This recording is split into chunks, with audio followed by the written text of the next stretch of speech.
But calling a spade, like Missouri is not as good as Penn State. Okay, but how about this game day coach, Eli Drinkwitz or James Franklin? I think you got to think about it. Yeah.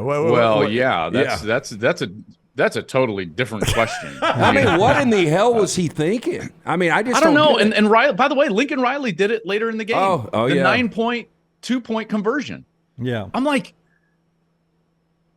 guys, you sit in the booth and you're like, wait, like, I rub my temples like this because I'm like, am I? I feel like Mugatu. I'm like, am I taking crazy pills right now? Yeah. Am I the only one? Is there like an army of analytics nerds sitting there thinking like, this is the right call?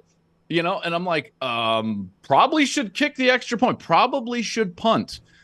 The fourth down decisions in both games, by the way, Ohio State and in this one against Michigan, too early to put the game on the line there, in particular with where you're giving the ball to the opposition. The problem with James Franklin is that he operates as if he's coaching a team with an elite offense and a suspect defense, where he's going to have to chase points, have to be aggressive on fourth down. And that's what he says after the game. And I don't think that he understands what his team actually is. And maybe that's too harsh. And listen, James has been highly successful. Let's call a spade, highly successful. However, you've got to have a unique understanding to who are we, where are we going, and how are we going to get there. And the fact remains is that when they get into that game against Ohio State or against Michigan, you've got to operate much more like Kyle Whittingham or Kirk Ferentz. Extend as much as possible. Field position, as much as possible.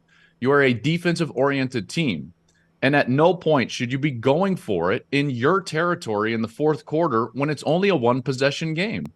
Extend the game. The 2-point conversion with down 9 points,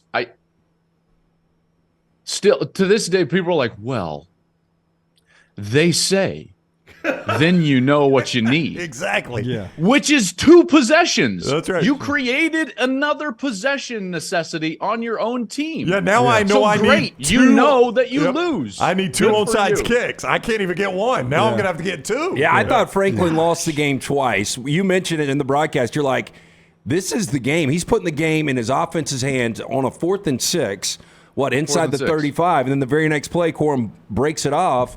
And then they come down, score, and go for the 2.